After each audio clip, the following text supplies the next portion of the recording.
você vai ver que o profeta está no meio de um grande problema. A nação está vivendo um grande problema.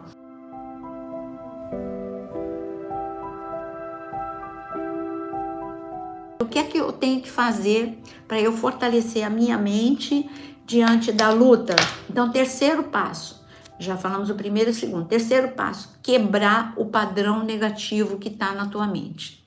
O padrão negativo, ele tem que ser quebrado, senão você é um ciclo vicioso, né? Eu não consigo, eu não posso, nada vai acontecer, ou melhor, vai acontecer o pior, porque vai ter destruição,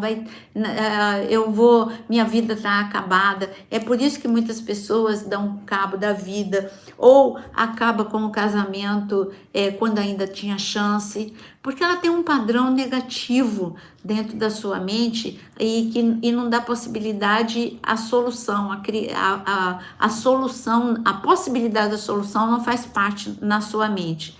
Eu quero te convidar a abrir em Abacuque para você ver o profeta, como ele começa a quebrar o padrão negativo na sua mente. Abacuque capítulo 3, eu vou ler na versão Bíblia Viva, olha, tá vendo? Normalmente, aqui no canal no YouTube, 99% das vezes eu uso a Bíblia, a mensagem, NAA. Eu uso nos devocionais, nos temas que eu gravo para vocês, eu uso a Bíblia NAA. Mas hoje eu quero usar, eu gosto demais dessa versão, a Bíblia Viva. E nós vamos ler Abacuque capítulo 3, que você conhece, tem música. Mas não adianta você cantar música se você não colocar isso aqui em prática. Então, eu quero que você leia e veja o que o profeta, se você ler o capítulo 2 de Abacuque e o capítulo 3, você vai ver que o profeta está no meio de um grande problema. A nação está vivendo um grande problema. Mas quando chega em Abacuque 3, versículo 17, o profeta ele diz aqui: embora as figueiras e videiras tenham sido totalmente destruídas e não haja flores nem frutos, embora as colheitas de azeitona sejam um fracasso e os campos estejam imprestáveis, embora os rebanhos morram nos pastos e os currais estejam vazios. Então, olha tudo que o profeta tinha para pensar. Ele está falando, ainda que eu só esteja vendo isso, ainda que a minha realidade seja isso. A realidade, o fato é destruição, problema. Aonde o profeta olhava, tinha problema. Ele está falando, a figueira não... Vou repetir, a figueira e a videira não dão fruto.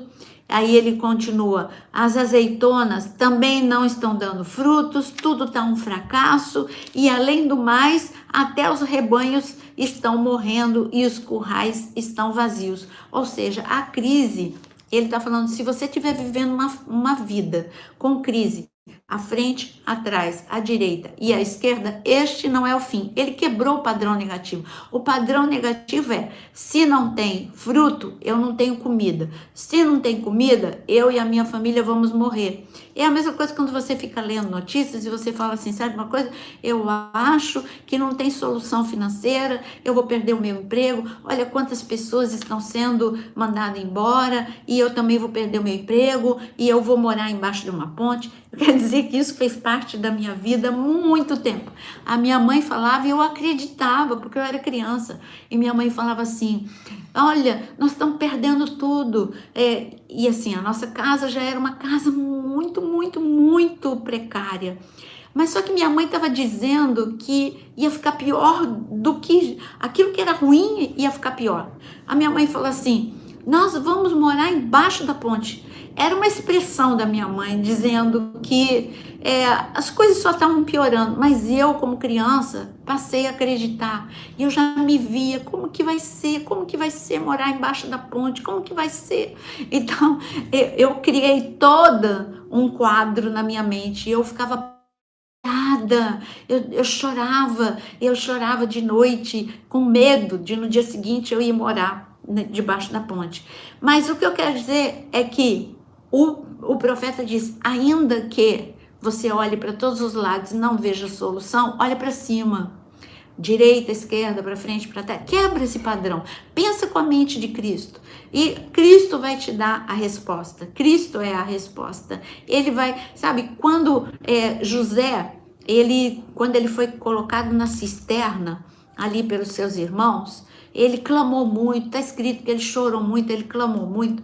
Mas ele, sabe, não adiantava ele olhar para o fundo da cisterna, não adiantava ele olhar para os irmãos, a solução não vinha dos irmãos, a solução não vinha do fundo da cisterna, a solução vinha do alto. Ele olhou para Deus e Deus olhou para ele e Deus deu graça e favor por onde quer que ele fosse, ainda que ele estivesse por um tempo, ele tenha sido prisioneiro, tenha sido escravo, mas tudo mudou. O padrão de pensamento de José não era um padrão de pensamento negativo. O padrão de pensamento de Daniel lá na Babilônia, ele não ficava com pena dele mesmo. Eu perdi tudo, deixei minha casa lá em Jerusalém. Ele olhava para as possibilidades. Peraí, tudo bem, perdi tudo, isso é um fato. Perdi tudo, não tenho mais casa, minha casa ficou lá em Jerusalém. Hoje eu sou um exilado, eu sou um escravo. Mas peraí, qual é a possibilidade que Deus está me dando aqui na Babilônia? Pergunte isso, qual é a possibilidade no meio dessa luta que Deus está me dando para que eu possa viver uma experiência incrível? E foi isso que Daniel fez. Mas vamos terminar de ler a Abacuque 3, agora o versículo 18. Primeiro ele falou uma situação, várias situações caóticas, e ele diz, e ele diz aqui, eu me alegrarei no Senhor. Foi uma escolha.